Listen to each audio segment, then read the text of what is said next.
Sally and Anthony, thank you. President Biden is expected to announce a new round of sanctions as soon as today, this time aimed at Russian President Vladimir Putin himself.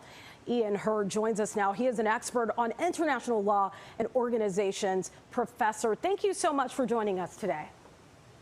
Thanks for having me. I'm happy to be here. Let's talk about these sanctions. You know, we've been talking about President Biden imposing sanctions on Russia, but what makes this different if he imposes these sanctions on President Vladimir Putin himself? Well, the goal, I guess, is to make things difficult for Putin and his close associates, the kinds of people who enable him in Russia, to prevent them from moving their money around, from moving themselves around the world easily, to find a way to have all this bite on them as individuals and through their families. So it's to discourage future activities like this. It doesn't do much to help in the current invasion. Now let's talk about this. The NATO response force has been activated for the first time in response to Russia's ongoing invasion of Ukraine. Exactly break that down. What does that mean? Well, that's going to send some new troops, some more troops to some of the Eastern allies in NATO. Of course, Ukraine is not in NATO.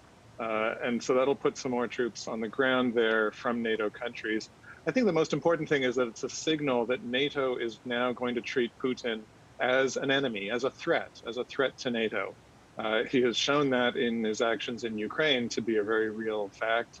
And NATO is now responding by realizing and stating in a very public way that Putin's advances are a military threat to the NATO members.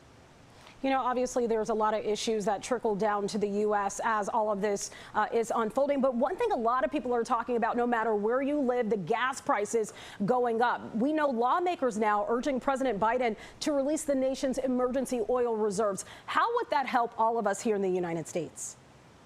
Well, it would help a lot. And part of what makes Putin so powerful is that he sells lots of oil and gas to the world and collects lots of money in return.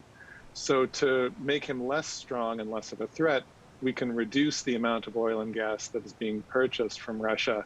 So releasing the strategic oil reserves is a great way to pump up supply to the US, perhaps to others, without having to give Putin even more money, since we see what he does with some of those resources.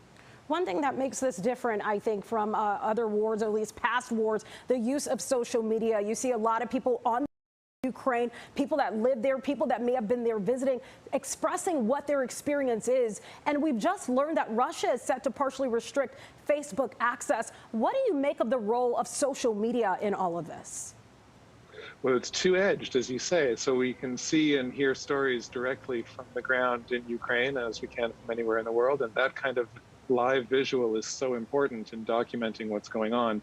On the government side, though, governments like Putin's have gotten very wise to social media in the last 5 years or so. They appreciate how useful it can be as a propaganda tool to spread their narratives, and also how dangerous it can be if you allow the resistance to use social media to organize against you.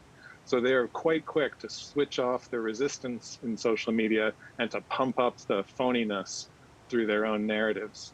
All right. Well, Professor Ian Hurd, expert on international law and organizations, thank you so much for joining us today on First at 4.